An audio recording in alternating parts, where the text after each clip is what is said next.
महाराजांचा रायगड किल्ला तुम्ही बांधत नाही तोपर्यंत महाराष्ट्रातील मुले व मोठी माणसे सुधारणार नाहीत. ही काळ्या दगडावरची रेघ आहे.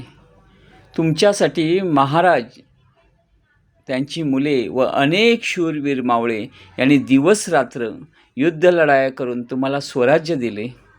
आज तुम्ही सर्वच कुटुंबातील लोक अभिमानाने स्वतःला हिंदू म्हणून जगत आहात. त्यासाठी अनेकांनी बलिदान दिले. तुमच्या रक्षणार्थ त्या सर्वांनी आपले बलिदान हसत हसत दिले. महाराष्ट्र राज्यातील सर्वच महान मावळे, त्यांचे आदर्श, आपला देवता जाणता राजा छत्रपती वीर शिवाजी महाराज यांची राजधानी रायगड किल्ला, त्यांचे स्वतःचे राजमहल आज इतकी वर्ष झाली खंडरसारखे आहे. कोणीच का बांधत नाही? काय झाले आपणास? आज मराठी सर्वच जनता आलिशान बंगल्यात राहते, छान छान फ्लॅटमध्ये राहते, AC गाड्यांमधून फिरता.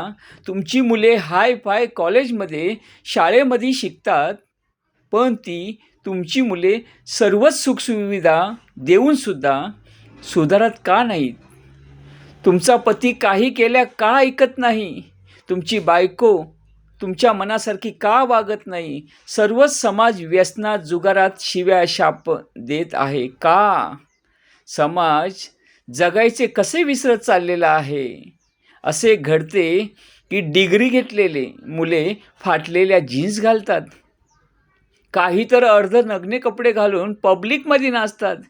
हे असे का घडते? या सर्वांचे एकच कारण आहे, महाराजांचा रायगड किल्ला खंडर आहे, कोणीच बांधलेला नाही. हे महापाप आणि हा शाप या पिढीला लागलेला आहे. सर्वच महान मावळे या महाराष्ट्र भूमीसाठी रक्तबंबाळ झाले, केवळ तुम्ही आनंदाने जगावे म्हणूनच ना. ते तुम्हाला ओरडून ओरडून आक्रोश करून सांगत आहेत, माझ्या लाडक्या महाराष्ट्र बांधवांनो, आम्हाला तुम्ही विसरलात, हो विसरलात, पण आमच्या लाडक्या देवाला, महाराजांना विसरू नका हो. त्या महाराजांनी जीवाचं रान करून हा महाराष्ट्र, महान राष्ट्र निर्माण केला, मृत्यूतून बाहेर काढला. आज तुम्ही सुखाने 2 घास खाण्यासाठी आम्ही आमच्या सर्वच कुटुंबातील लोकांची होळी केली आहे. आम्ही दिवाळी साजरी केली नाही, कधी पिकनिकलाही गेलो नाही, आम्ही रक्षाबंधनही केले नाही, ना कोणता सण साजरा केला. आम्ही प्रत्येक सेकंद, प्रत्येक तास, प्रत्येक दिवस, वर्षानुवर्ष फक्त आणि फक्त महाराष्ट्राची डोळ्यात तेल घालून सेवा केली. आमच्या नशिबी युद्ध आणि युद्धच होती. आम्ही उद्या घरी परत जाऊ याचीही पर्वा नाही. आजकाल तुम्ही सुखाने 2 घास खात आहात, याचं कारण आम्ही सर्वांचे केलेले बलिदान होय.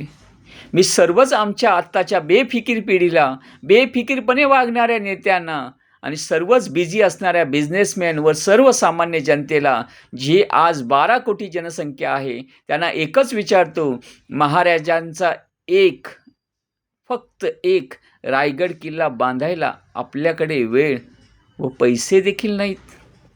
घरातील एक माणूस फक्त 10 रुपये सुद्धा देऊ शकत नाहीत.